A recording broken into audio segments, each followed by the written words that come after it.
बिस्मिल्लाहिर्रहमानिर्रहीम। अस्सलाम वालेकुम dear students, welcome to my channel. आज का वीडियो जो है वो ऑपरेशन रिसर्च मैथ 601 पे है, जो कि मैं काफ़ी टाइम के बाद जो है इस सब्जेक्ट के ऊपर कोई इस तरह की प्रिपरेशन के लिए एक लेक्चर अपलोड कर रही हूँ। आपको पता है ऑलरेडी मेरे चैनल पे जो है इसकी कंप्लीट लेक्चर्स की जो है आप उसको सुन के अच्छे तरीके से जो है वो अपना पेपर अटेम्प्ट कर सकते हैं। और बहुत सारे स्टूडेंट्स ने कहा भी है और बहुत अच्छे कमेंट्स भी आप लोग करते हैं कि अच्छे से सारी चीज़ें आपको समझ आ रही हो ना, आपके एग्ज़ाम्स भी है। तो मेन अब जो प्रॉब्लम आ रही है वो ये आ रही है कि मेरे पास बहुत सारे स्टूडेंट्स ऐसे जो हाँ वो आ रहे थे कि जब मुझे समझ नहीं लग रही थी कि ऐसा क्यों है कि वो कह रहे थे कि हमारा लास्ट सेमेस्टर है और सिर्फ एक मैथ 601 की वजह से वो पूरा पूरा सेमेस्टर एक्स्ट्रा लगा रहे हैं। तो मुझे इस चीज़ में बड़ा जो है वो ताज्जुब हुआ है कि ऐसा कैसे हो सकता है कि एक सब्जेक्ट को इतना मुश्किल बनाया जा रहा है, या क्या वजूहत है, किस वजह से जो है वो स्टूडेंट्स इस सब्जेक्ट को पास नहीं कर पा रहे हैं। मेरे पास बहुत ज़्यादा स्टूडेंट्स इस सेमेस्टर में भी, इससे पहले भी काफ़ी स्टूडेंट्स ने कांटेक्ट किया असाइनमेंट्स वगैरह के लिए या क्विज़ेस वगैरह के लिए। तो उनका यही प्रॉब्लम था कि उनका जो है ये कोर्स क्लियर नहीं हो रहा। किस वजह से? अभी आज भी जैसे अभी मैं 601 के असाइनमेंट्स आई थी, तो कल भी एक स्टूडेंट से जो है वो बात हुई है। तो उनका यही इशू था कि उन्होंने कहा है कि उनका लास्ट सेमेस्टर है और लास्ट सेमेस्टर सिर्फ और सिर्फ मतलब एक्स्ट्रा सेमेस्टर, लाइक 8 सेमेस्टर होते हैं बीएस में, तो उनका 9th सेमेस्टर है और उसमें सिर्फ और सिर्फ मैथ 601 वो स्टडी कर रहे हैं। तो मैं जो है वो आपको कुछ जस्ट वो चीज़ें बताऊंगी जो आप अगर कर लें तो आपका पेपर आराम से बहुत अच्छे तरीके से अटैम्प्ट हो जाएगा और आप इसको फर्स्ट अटैम्प्ट में क्लियर कर सकते हैं। ये लेक्चर उन स्टूडेंट्स के लिए भी है जिनका फर्स्ट टाइम मैथ 601 है, और उन स्टूडेंट्स के लिए भी है जो है वो दो दो दफ़ा या तीन तीन दफ़ा इस सब्जेक्ट्स को पढ़ रहे हैं। या तो मेन चीज़ ये है कि वो पढ़ ही नहीं रहे हैं, मतलब उनके पास टाइम नहीं है या फिर कोई और रीज़न है। और दूसरी चीज़ ये है कि अगर वो पढ़ भी रहे हैं तो बस ऐसे ही इसको ना ऊपर ऊपर से देख लेते हैं कि बस देखने से हो जाता है। ऐसा नहीं होता जब तक आप इसको प्रॉपर तरीके से समझेंगे नहीं, क्योंकि ये कंसेप्चुअल सा सब्जेक्ट है। इसके कंसेप्ट आपको आने चाहिए। 4-5 चीज़ें मिड्स में हैं और 5-6 चीज़ें फाइनल्स में हैं, और बस ये कुछ टॉपिक्स आप अच्छे तरीके से कर लें तो आपका एग्ज़ाम जो है वो अच्छी तरह से हो जाएगा। अब जैसे जो है वो मिड्स की बात करें तो 22 लेक्चर्स होते हैं मिड्स में, या फिर आजकल मतलब तकरीबन पिछले 2 सेमेस्टर से 18 लेक्चर तक जो है वो सिलेबस कवर किया जा रहा था मिड्स में। तो मैं आपको 22 लेक्चर्स तक बता दूंगी, फिर उसमें से देख लीजिएगा कि जो है वो अगर 18 तक है तो आप 18 तक स्टॉप कर लीजिएगा, अदरवाइज़ आप अगले जो 4 लेक्चर्स होंगे उनको भी साथ इंक्लूड कर लीजिएगा। अब पहले जो 3 लेक्चर्स हैं वो इंट्रोडक्शन के लेक्चर्स हैं।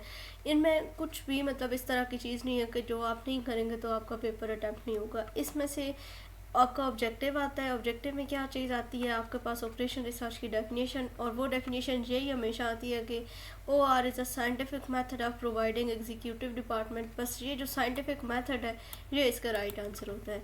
इसके अलावा इसमें से कोई इस तरह की डेट वगैरह नहीं आती है, कोई इस तरह की डेफिनेशन इसके सब्जेक्टिव में नहीं आती है।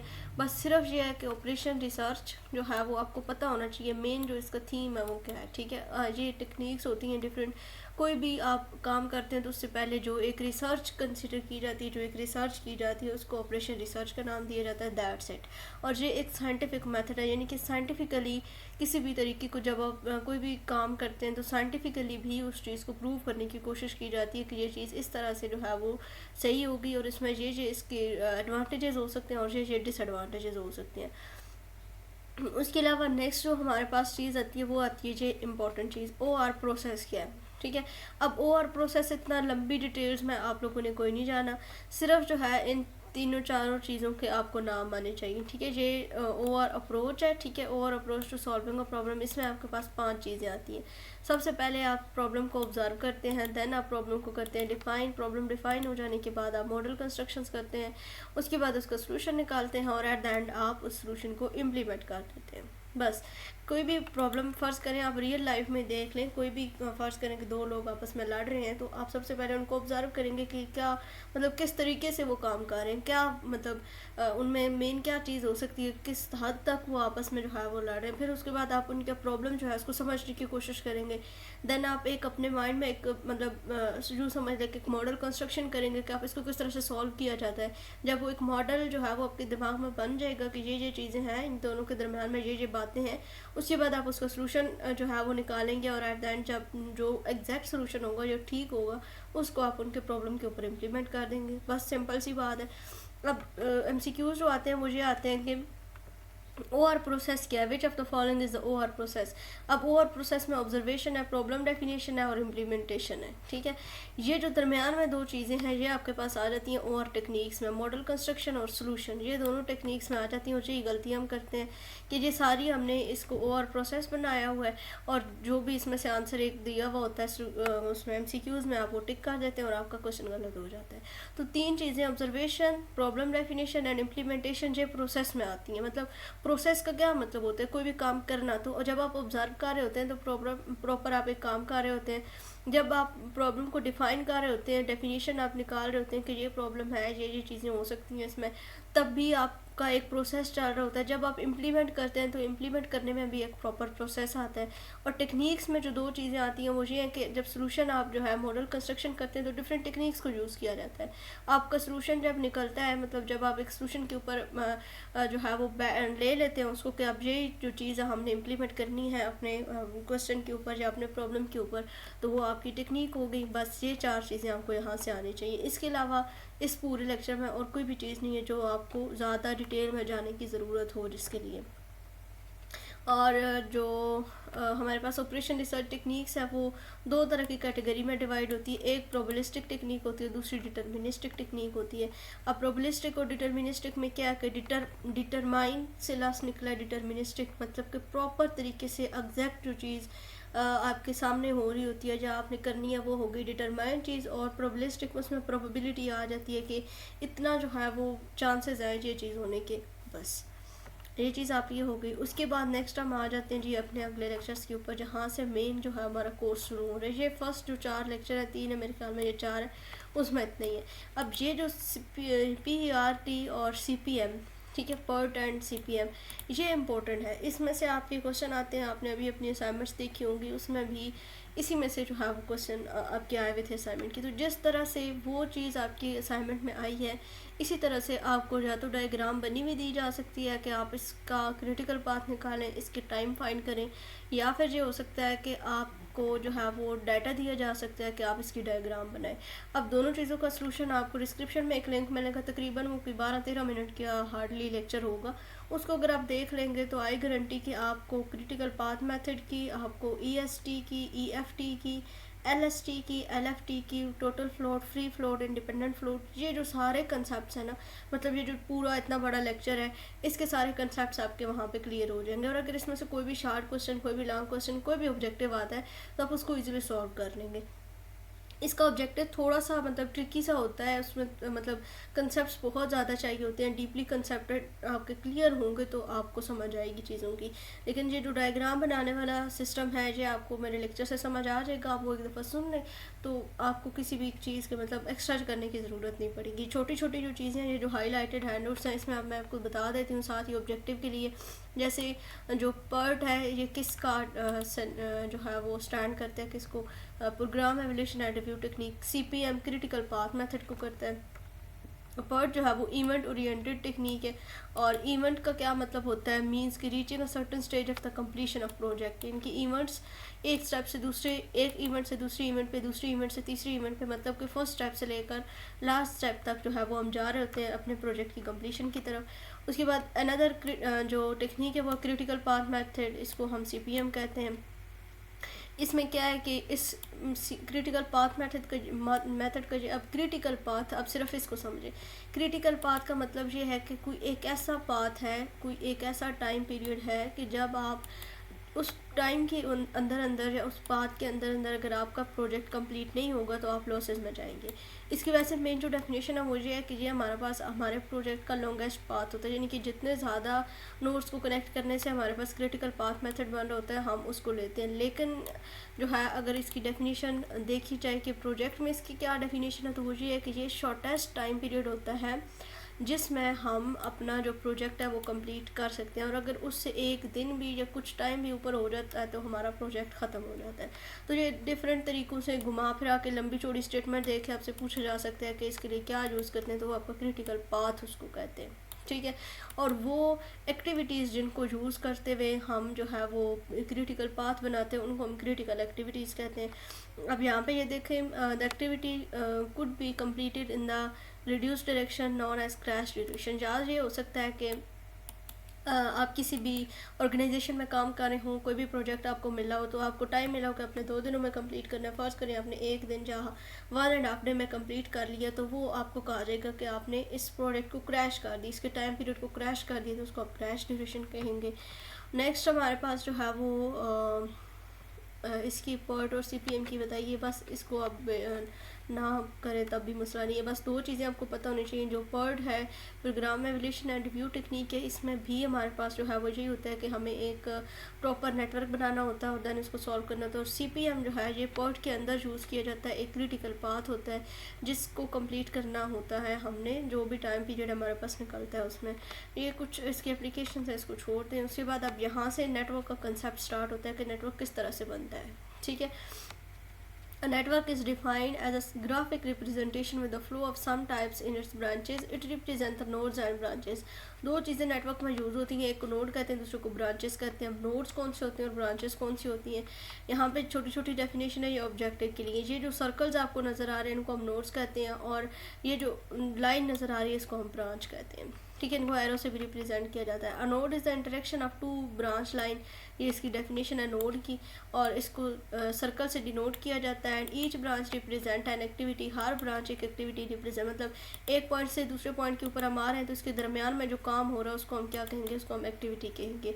And each node represent an event, के इस नोड के ऊपर ये इवेंट हो रहा है, अगले नोड के ऊपर ये इवेंट हो रहा है, मतलब फर्स्ट नोड के ऊपर हमारा जो सोल्यूशन है वो फर्स्ट स्टेज पे, नेक्स्ट पे जाएगा तो किसी और इवेंट पे होगा, मतलब किसी और स्टेज पे होगा। इस तरीके से समझ आ गई ब्रांच की और नोड की। नोड क्या है, नोड हमारे पास किसको रिप्रेजेंट करता है, इवेंट को रिप्रेजेंट करता है, और ब्रांच किसको रिप्रेजेंट करता है, एक्टिविटी को रिप्रेजेंट करता है। या यूँ समझ लें कि ये डाटा है और ये इसमें प्रोसेस हो रहा है और जहाँ पे इसकी इन्फॉर्मेशन मिलेंगी, जैसे हम कंप्यूटर साइंस में पढ़ते हैं कि सबसे पहले एक रॉ फॉर्म में डाटा होता है, देन उसको कंप्यूटर प्रोसेस करता है और देन हमारे पास एक आउटपुट आ जाती है। बस अब आगे यहाँ पे इसमें डायग्राम बनाने का तरीका बताया हुआ है कि किस तरह से डायग्राम बनाते हैं।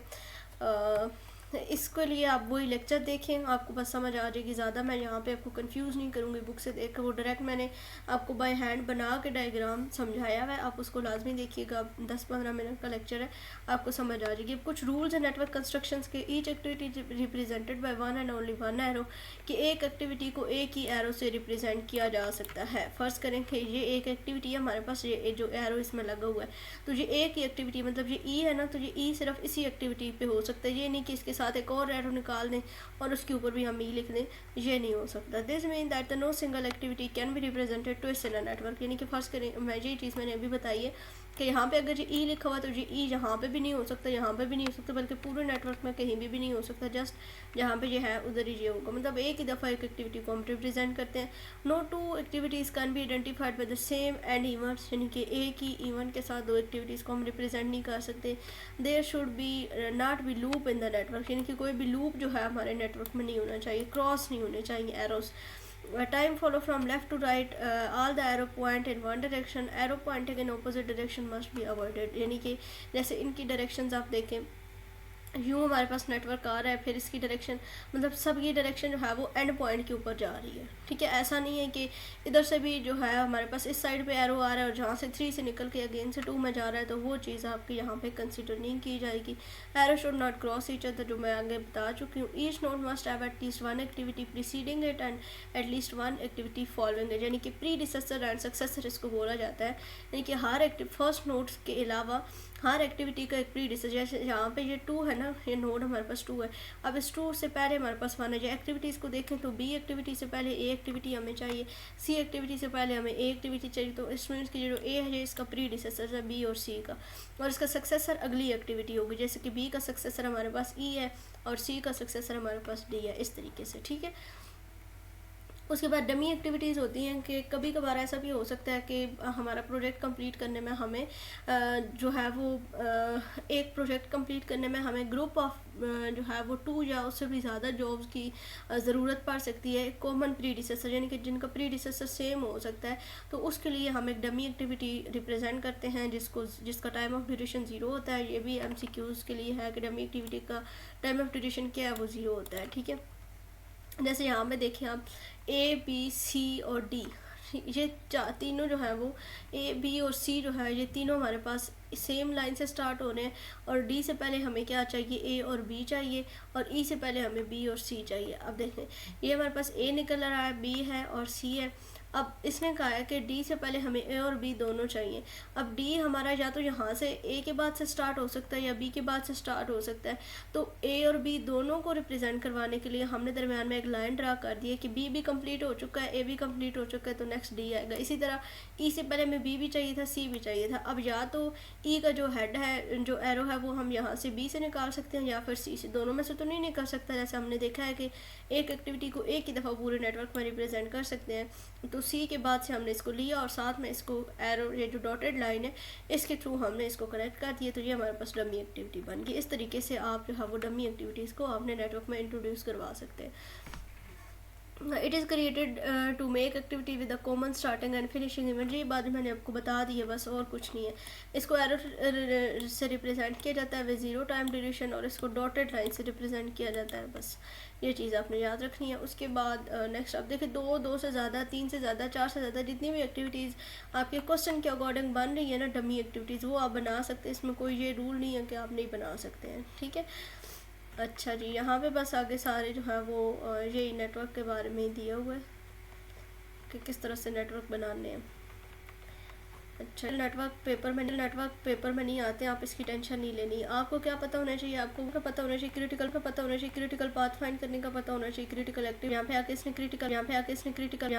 क्रिटिकल पाथ फाइंड करने का तरीका बताया। क्रिटिकल पाथ जो है वो इसमें डिफरेंट फिर टाइम्स भी हमारे पास आ जाते हैं। जैसे यहाँ पे इसने बताया हुआ है हमारे पास इनके एक नेटवर्क दिया हुआ है। आपने क्रिटिकल पाथ किस तरह से फाइंड करना होता है, आपने फर्स्ट नोड से एंड नोड पे पहुंचना होता है, और एरोज की डायरेक्शंस को देखते हुए। जैसे 1 है, 1 से हम 3 पे जा सकते हैं, 3 से हम 4 पे आ सकते हैं। इसी तरह 1 है, 1 से हम 2 पे जा सकते हैं, 2 से 3 पे जा सकते हैं, और 3 से 4 पे आ सकते हैं।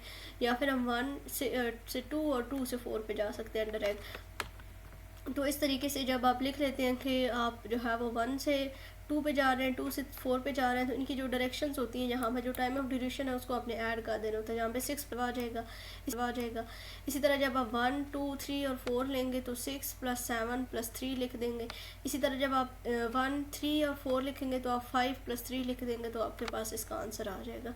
तो जो लॉन्गेस्ट टाइम पे ये चारों आप इसने यहाँ पे तीनों दिए हुए, यहाँ पे 8 डेज पहले आ रहा है, फिर 16 डेज आ रहा है, और फिर 12 डेज। मैंने आपको बताया कि जो क्रिटिकल पाथ होता है वो लॉन्गेस्ट पाथ होता है, पाथ लॉन्गेस्ट होता है। लेकिन अगर कहा जाए कि टाइम क्या होता है, क्रिटिकल पाथ का जो टाइम है वो क्या है, तो वो शॉर्टेस्ट टाइम पीरियड होता है। ये चीज़ आपने याद रखनी है, कंफ्यूज इसमें नहीं होना कि वैसे जो क्रिटिकल पाथ है वो लॉन्गेस्ट पाथ होता है एक नेटवर्क से। अब देखें 1, 2, 3, 4, हम डायरेक्ट भी तो 1, 3, 4 को ले सकते हैं, लेकिन हमने लिया 1, 2, 3, 4। जितनी ज़्यादा एक्टिविटीज़ से नोड से होकर हम अपने प्रोजेक्ट की कंप्लीशन की तरफ जाएंगे, उतना हमारा प्रोजेक्ट जो है वो सिक्योर होगा और परफेक्टली बनेगा।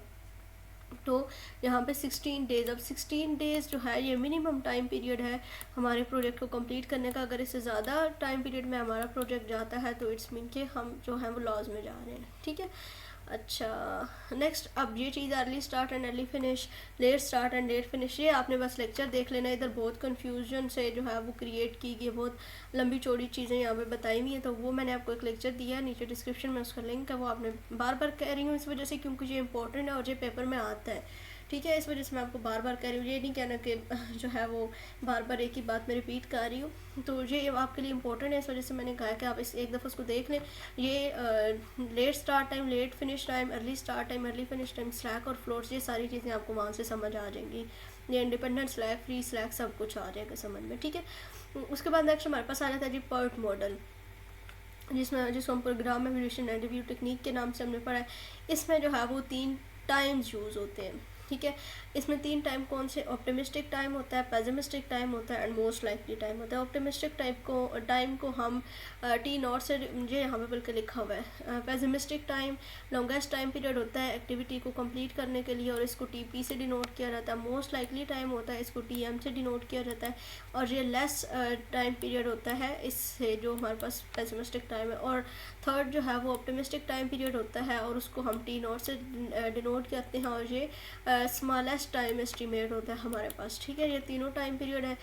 और ये किसके ऊपर बेस्ड करते हैं, ये बीटा डिस्ट्रीब्यूशन पे बेस्ड करते हैं एमसीक्यूज़ के लिए। बीटा डिस्ट्रीब्यूशन क्या, beta distribution is the unimodal the finite non negative. बस इतना याद रख लें कि ये एक यूनी मॉडल जो है वो आपके पास डिस्ट्रीब्यूशन होती है।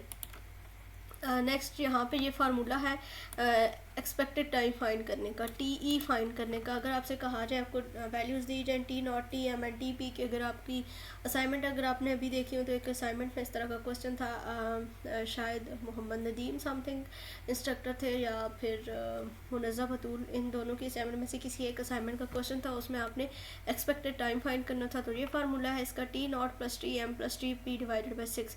तीनों वैल्यूज़ आपको दी हुई होंगी, आपने कुछ भी फाइंड नहीं करना है, ठीक है।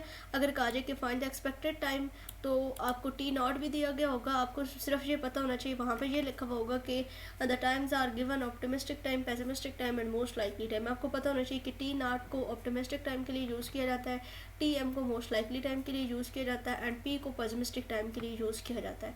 और यहाँ पे बस ये फार्मूला आपने अपने माइंड में रखना है। फार्मूला तो याद आपको रखना ही पड़ेगा, कुछ भी हो जाए, और बस इसमें वैल्यूज़ पुट करनी है, कैलकुलेट करना है, आपका आंसर आ जाएगा। जैसे यहाँ पे इसने 1, 4 एंड 1 दिया हुआ है। अब देखिए ये चीज़ मैं जो अभी बता रही थी आपको कि ये optimistic, most likely and pessimistic लिखा हो, इसका मतलब है कि जो पहला टाइम है वो ऑप्टिमिस्टिक है, जो 4 है वो मोस्ट लाइकली, और जो 1 है वो पेसिमिस्टिक टाइम है। तो सिंपल फार्मूले में आपने वैल्यूज़ पुट करनी है और आपके पास आंसर सिंपल सा एक आ जाएगा बस। इसके अलावा इसमें जो है वो हमारे पास स्टैंडर्ड डेविएशन और वेरिएंस का फार्मूला आता है। इसमें भी यही दोनों टाइम यूज़ होते हैं। स्टैंडर्ड डेविएशन होती है T P minus T not divided by 6, और वेरिएंस होता है T P minus T not divided by 6 का स्क्वायर। यानी कि स्टैंडर्ड डेविएशन का आप स्क्वायर लेंगे तो आपके पास वेरिएंस आ जाएगी। ये आपके पास फार्मूला एमसीक्यूज़ में भी आता है, और यही आपके पास जो है वो क्वेश्चन में भी आ सकते हैं कि इसका स्टैंडर्ड डेविएशन और वेरिएंस फाइंड करें, उसके बाद एक्सपेक्टेड टाइम फाइंड करें, या फिर आपके पास क्वेश्चन एमसीक्यूज़ में आ सकते हैं कि इसका वेरिएंस, इसका स्टैंडर्ड डेविएशन क्या होगा। नेक्स्ट अगर हम आ जाएँ तो ये वही चीज़ें इन्होंने फाइंड करके यहाँ पे बताई हुई हैं। उसके बाद ये 3 नाम है, optimistic, most likely and pessimistic. इनकी जो डिस्ट्रीब्यूशन है ना वो इस तरीके से होती है। ये एमसीक्यूज़ में अक्सर आ जाता था पहले के टाइम को किस तरह से लिखा जाता है, ये आगे पीछे लिखे हुए होते हैं, पेसिमिस्टिक, मोस्ट लाइकली ऑप्टिमिस्टिक, या मोस्ट लाइकली ऑप्टिमिस्टिक पेसिमिस्टिक। तो आपने इस तरीके से इसकी तरतीब को आप लिखेंगे तो वो आपका सही आंसर कंसिडर किया जाएगा एमसीक्यूज़ में, optimistic, most likely and pessimistic, ठीक है। उसके बाद नेक्स्ट इसमें और कोई भी चीज़ नहीं है आपके काम की। आप आगे आ जाए, नेक्स्ट पे हम चलते हैं, रिसोर्स शेड्यूलिंग इन नेटवर्क। नहीं, इसमें कुछ नहीं करने वाला। हाँ जी, इन्वेंट्री कंट्रोल, ये भी मोस्ट इम्पॉर्टेंट पार्ट है आपके लेक्चर्स का। इन्वेंट्री प्लानिंग है, इन्वेंट्री कंट्रोल है। हाँ जी, ये चीज़ें, इन्वेंट्री कॉस्ट क्या है, C1, C2, C3, C4, कि आपका कोई भी फैक्ट्री है, ठीक है, आप किसी भी फैक्ट्री में काम करते हैं। अब वो फैक्ट्री में डिफरेंट मतलब काम हो सकते हैं, डिफरेंट उसमें प्रोडक्ट्स बनाई जाती हैं, या फिर वो सेल एंड परचेज़ का काम करें, या कुछ भी हो सकता है। अब फैक्ट्री है तो किसी भी चीज़ की फैक्ट्री हो सकती है। अब उसमें आइटम कॉस्ट भी होती है, कोई एक आइटम की कॉस्ट भी होती है, उसमें ऑर्डरिंग कॉस्ट भी होती है कि कितने ऑर्डर्स आपको रिसीव हो रहे हैं, उसमें होल्डिंग कॉस्ट भी होती है कि कितने जो आइटम्स हैं वो आपके पास स्टॉक में मौजूद हैं, और उसमें शॉर्टेज कॉस्ट भी होती है कि अगर चीज़ शॉर्ट हो जाती है, किसी भी चीज़ में शॉर्टेज आ जाती है तो उसको आप किस तरह से टैकल करते हैं। तो ये इन चारों को रिप्रेजेंट करना आपको आना चाहिए। आइटम कॉस्ट के लिए C1 यूज़ किया जाता है, क्योंकि अगर फार्मूले में ये C1, C2, C3 यूज़ होने तो इसको ध्यान से आपने करना है। ये न्यूमेरिकल टाइप के क्वेश्चंस आपके पास आते हैं सब्जेक्टिव में, ठीक है। आइटम कॉस्ट आपके पास C1 से रिप्रेजेंट की जाती है, ऑर्डरिंग कॉस्ट C2 से, होल्डिंग कॉस्ट C3 से, एंड शॉर्टेज कॉस्ट C4 से रिप्रेजेंट की जाती है। अब आइटम कॉस्ट क्या है, this is the cost of the item whether it is manufacture और परचेज, कि या तो वो बना रहा है कोई बंदा तब भी उसको आइटम कॉस्ट का पता होना चाहिए, अगर कोई बंदा उसको ख़रीद रहा है तो तब भी उसको पता होना चाहिए कि आइटम कॉस्ट क्या है। बस इतनी सी चीज़ आपने याद रखनी है, और इसको पर आइटम ही डिनोट किया जाता है, C1 पर आइटम, ठीक है। RS में होती है, रुपीज़ में होती है। नेक्स्ट हमारे पास ऑर्डरिंग कॉस्ट, इसके आप देखें 3-4 नाम है, परचेजिंग कॉस्ट भी है, सेटअप कॉस्ट भी है, उसके बाद एक्सक्यूशन कॉस्ट भी है, और ऑर्डरिंग कॉस्ट भी है। इन तीनों चारों लफ्ज़ों में से कोई भी लफ्ज़ जब आपकी न्यूमेरिकल में आ जाएगा, आपके क्वेश्चन में आ जाएगा, तो आपको पता होना चाहिए कि वो C2 के लिए यूज़ कर रहे हैं। और इसको किस तरह से डिनोट किया जाता है, C2 पर सेटअप पर ऑर्डर, यानी कि हर ऑर्डर के हिसाब से इसको कंसिडर किया जाता है। इन्वेंट्री कॉस्ट है C3। It is if the item is held in the stock, यानी कि होल्डिंग कॉस्ट मैंने आपको पहले बता दिया था। The cost involve in the item carrying a holding cost, sum of the cost include unit cost are taxes are inventory. मतलब कुछ क्वेश्चंस में आपको साथ में यूनिट कॉस्ट भी दी हुई होगी, तो जो यूनिट कॉस्ट होगी उसको जब आप इन्वेंट्री कॉस्ट के साथ या होल्डिंग कॉस्ट के साथ मल्टीप्लाई करेंगे तो वो फाइनल आपके पास होल्डिंग कॉस्ट बन जाएगी, ठीक है। उसके बाद शॉर्टेज कॉस्ट, और इसको C4 से रिप्रेजेंट किया जाता है, और इसकी डिफरेंट वजूहत हो सकती हैं कि शॉर्टेज किस वजह से आई। ये MCQs में आता है कि over time requirement due to shortage इसकी हो सकता है कि इसमें क्या क्या आइटम्स हैं कि इस वजह से आपके पास शॉर्टेज कॉस्ट आ सकती है। उसके बाद क्लरिकल या एडमिनिस्ट्रेटिव एक्सपेंसेस हो सकते हैं। उसके बाद एक्सपेंडिड के कॉस्ट हो सकते हैं, लॉस हो सकता है आपको, स्पेशल हैंडलिंग या पैकिंग कॉस्ट हो सकती है, लॉस प्रोडक्शन टाइम हो सकता है। और इसको अब EOQ अब EOQ अब EOQ अब EOQ अब EOQ अब EOQ मॉडल्स हैं। इसमें डिटर्मिनिस्टिक मॉडल होते हैं और प्रोबेबिलिस्टिक मॉडल्स होते हैं, ठीक है। डिटर्मिनिस्टिक मतलब कि प्रॉपर तरीके से वो सेट होते हैं कि बस ये ही काम होना है, और जो प्रोबेबिलिस्टिक मॉडल्स हैं आगे भी मैं बताएगा उसमें प्रोबेबिलिटी होती है। उसके बाद जो 4 मेन इंपॉर्टेंट मॉडल्स हैं EOQ मॉडल्स हैं, ठीक है, वो अभी हम डिस्कस करेंगे। उसमें 4 मॉडल्स आ जाते हैं, 2 परचेजिंग के मॉडल हैं और 2 मैन्युफैक्चरिंग के मॉडल हैं। Purchasing model with shortage and without shortage, इसी तरह से manufacturing model with shortage and without shortage. इन चारों के फार्मूलाज अब आपको आने चाहिए, ठीक है जी। आएंगे तो आपके इस तरह के क्वेश्चन सॉल्व होंगे, अदरवाइज नहीं होंगे। ये किसने जो है वो इनको डिफाइन किया था? विल्सन इन्वेंट्री मॉडल्स भी इनको कहते हैं। The first one is well non Wilson inventory models. जो है इनको विल्सन जो है इसके नाम था इनके इन्वेंटर का, और इनको इस नाम से भी जाना जाता है, MCQs के लिए इम्पोर्टेंट है। अच्छा जी, model purchasing model with no shortage में ये होता है कि आप परचेज़ कर रहे हैं कोई भी चीज़, उसमें आपकी डिमांड वो भी कांस्टेंट होगी, उसमें जो आपका रिप्लेसमेंट ऑफ आइटम है वो भी इंस्टेंटेनियस होगी। मीन्स के जैसे ही कोई भी कमी आती है आप फ़ौरन से उसको रीस्टॉक करेंगे। जो बाकी कॉस्ट हैं उसमें यूनिट कॉस्ट है, आइटम कॉस्ट है, ऑर्डरिंग कॉस्ट है, होल्डिंग कॉस्ट है, वो भी कांस्टेंट रहेंगी, चेंज नहीं होंगी। उसमें जो है वो शॉर्टेज जो है वो इंक्लूड नहीं होगी। और इसके अलावा सार टूथ मॉडल भी कहा जाता है बिकॉज ऑफ इट्स शेप, यानी कि ये कांस्टेंट ही रहता है। जितने ऑर्डर्स एक मंथ में आ रहे हैं उतनी ही सेकंड में होंगे, उतनी ही थर्ड में होंगे। मतलब कि मैन्युफैक्चरर को पता होता है, परचेजर को पता होता है कि मैंने इतनी ही चीज़ जो है वो लेनी है। बस ये चीज़ आपने याद रखनी है यहाँ से। उसके बाद इसका फार्मूला अब आपको आना चाहिए जी। जो मेन फार्मूला मैं आपको वो ही दिखाती हूँ, ज़्यादा कंफ्यूज नहीं करूँगी आपको। ये चीज़ है, अगर आपसे कहा जाए कि EOQ फाइंड करें तो आपने सिंपल J फाइंड करना है। Q आपने लिखना है, Q equals to √2C2D divided by C3। इसमें शॉर्टेज कॉस्ट इंक्लूड नहीं है। और ये आपका जो है इसका फार्मूला होगा। अगर आपसे कहा जाए कि find the economic order quantity, तो ये आपका फार्मूला लगेगा। अगर आपसे कहा जाए कि आप टाइम पीरियड फाइंड करें, नंबर ऑफ़ डेज फाइंड करें, तो आपका ये आएगा। अगर आपसे कहा जाए कि नंबर ऑफ़ ऑर्डर्स फाइंड करें तो आपने ये लिखना है। अब अगर आपने नंबर ऑफ़ डेज फाइंड करने हैं तब भी आपको Q चाहिए होगा। अगर आपने सिर्फ नंबर ऑफ़ ऑर्डर्स फाइंड करने हैं तब भी आपको Q चाहिए होगा। तो इट्स मीन कीजिए Q का फार्मूला आपको बिल्कुल भी भूलना नहीं चाहिए, बहुत आसान है। √2C2D डिवाइडेड बाई C3, मतलब कि 2 multiply by ordering cost multiply by demand और डिवाइडेड बाई होल्डिंग कॉस्ट। इसी तरह जो T है, जो टाइम है, वो आप किस तरह से फाइंड करते हैं? Q डिवाइडेड बाई D से करते हैं। और जो आपका N है वो आपका D डिवाइडेड बाई Q से होता है। और डिमांड पर ईयर जो है यहाँ पे ली जाती है, ठीक है। अगर आपको डेज़ में करना होता है तो आप डिमांड को 365 से डिवाइड करते हैं, तो वो आपका जो टाइम है वो डेज़ में निकल आता है।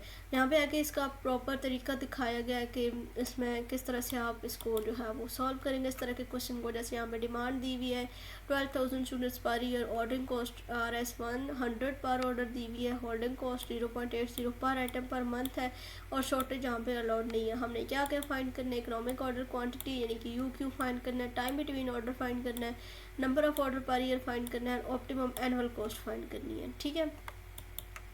अच्छा जी, एनुअल का जो फार्मूला है ना, जितनी भी आपकी कॉस्ट होती है उनको जब आप ऐड अप करते हैं ना, ये इसका फार्मूला है। ये भी आप याद रख लें कि टोटल कॉस्ट अगर आपको कहा जाए तो आप इस तरह से C + C1D + C2 D/Q + C3 Q/2 ये फार्मूला लगा के आप उसको सॉल्व करते हैं।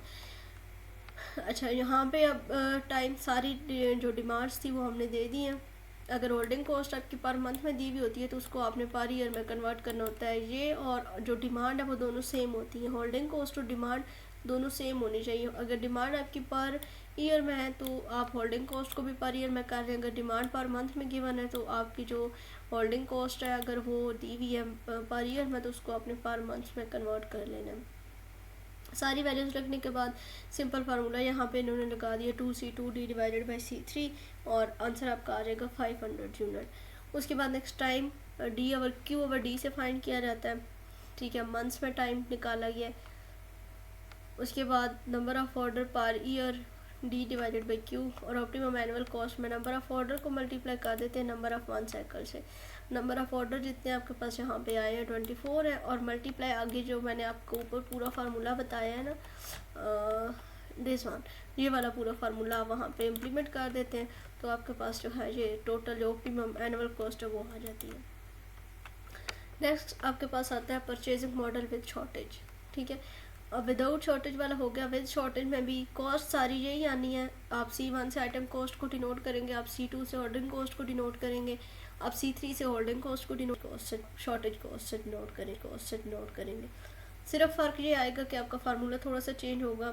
इसमें आपका जो है वो फार्मूला क्या चेंज होगा मैं आपको दिखाती हूँ ये चीज़, ठीक है। अब शॉर्टेज कॉस्ट भी जब इंक्लूड होगी ना तो आपका C4 भी आपके पास आएगा, ठीक है। 2C2D divided by C3 under root of C3 plus C4 divided by C4, ये आपके पास जो है वो इकोनॉमिक ऑर्डर क्वांटिटी का फार्मूला है। बस ये चीज़ आपने याद रखनी है यहाँ से। अब यहाँ पे बाकी सेम वही तरीके है, सिर्फ ये चीज़ इसमें फार्मूले में ऐड हो गई है under root of C3 plus C4 divided by C4। बस बाकी सॉल्व करने का तरीका सेम वही है, आपकी सारी कॉस्ट आ जाएंगी, डिमांड आ जाएगी, उसके बाद आपने फार्मूला लगाना और इसको सीधा साधा सॉल्व कर लेना, ठीक है। यहाँ पे अगर आपसे ये भी कहा जाए ना कि ऑप्टिमम शॉर्ट है क्या करें, एक तो है कि आपके पास ऑप्टिमम ऑर्डर क्वांटिटी और दूसरा ऑप्टिमम शॉर्टेज।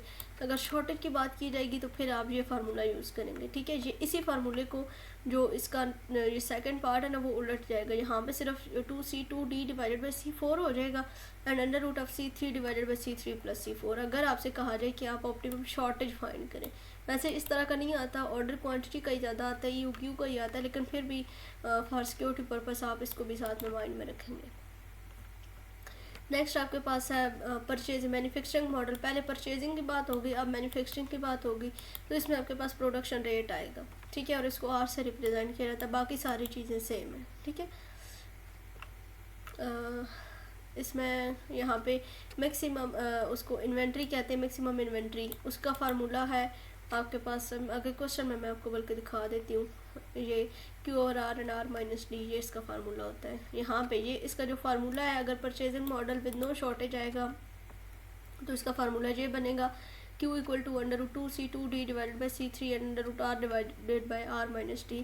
मैन्युफैक्चरिंग मॉडल अगर आपसे क्वेश्चन में ये होगा कि मैन्युफैक्चरिंग या प्रोड्यूस आइटम इस तरह से, तो फिर आपने ये चीज़ लगानी होगी, ये फार्मूला आपका लगेगा, उसमें प्रोडक्शन रेट दिया गया होगा।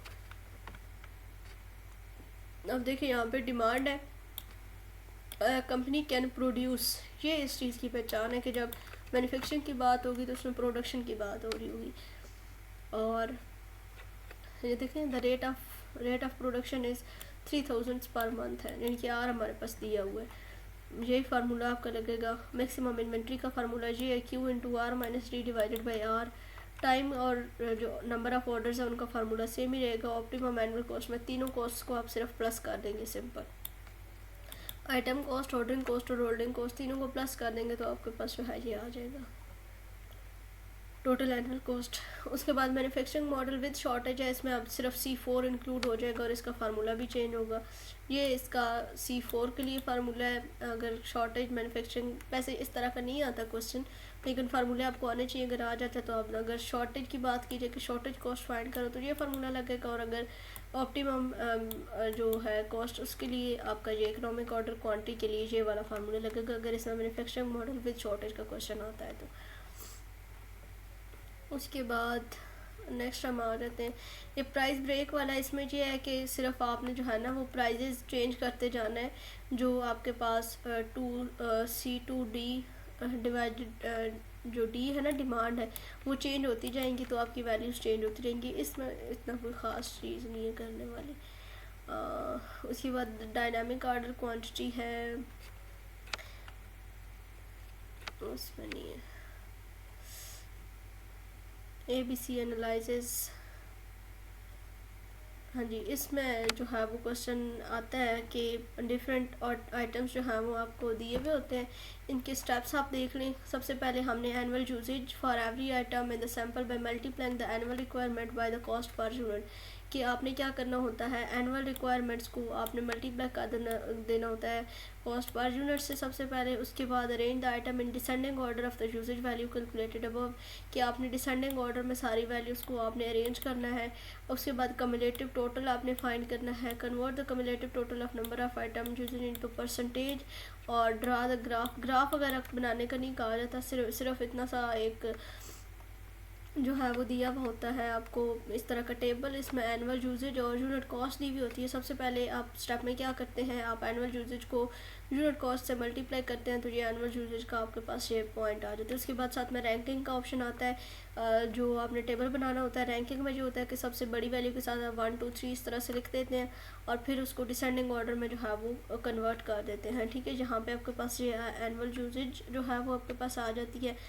जो आपके पास यहाँ पे वैल्यूज़ थी ना, इनको आपने रीअरेंज किया, डिसेंडिंग ऑर्डर में लिखा है arrange item per ranking and calculate the cumulative usage and cumulative value in order below. यहाँ से आप जो है इसका एनुअल यूजेज और इसका जो क्या कहते हैं कम्युलेटिव परसेंटेज है वो आप यहाँ से फाइंड कर लेते हैं और आपके पास जो है ये इस तरह का टेबल बन जाता है।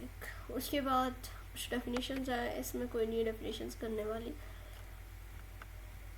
नेक्स्ट अगर हम आ जाए, ये वही ऑर्डर वाला दोबारा से क्वेश्चन दिया हुआ।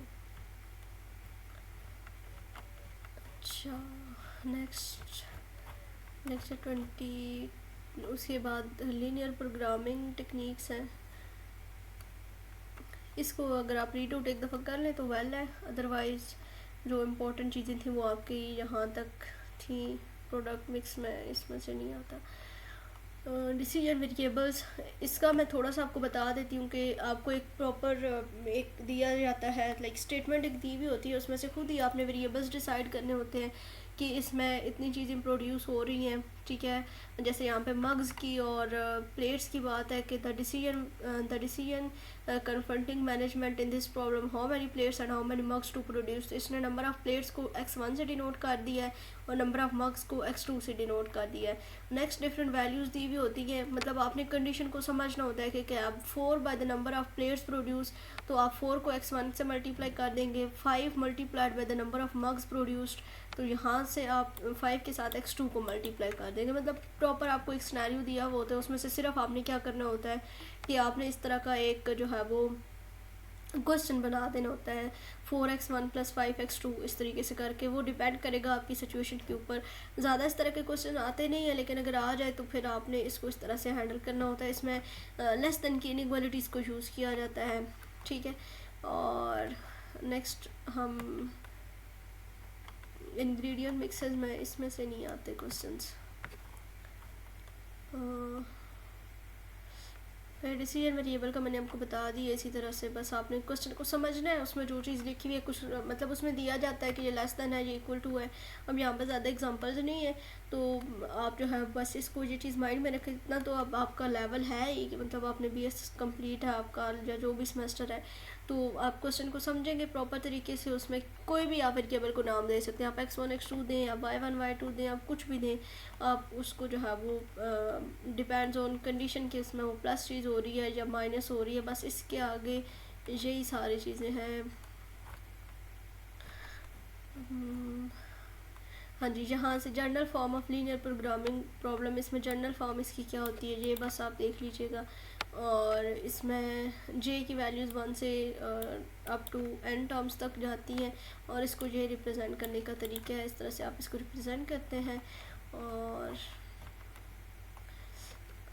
नेक्स्ट इसमें नहीं है कुछ। ये MCQs के लिए है। यहाँ पे many times we come across where the optimum solution with the decision variable, बस रहने दें, इसमें तो कुछ नहीं है। Graphical solution of LPP, linear programming problem को ग्राफिकली किस तरह से रिप्रेजेंट किया जाता है, इस तरह के नहीं आते क्वेश्चन पेपर में। ग्राफ्स वगैरह नहीं बनाने होते हैं, ये चीज़ बेशक आप माइंड में रख लें।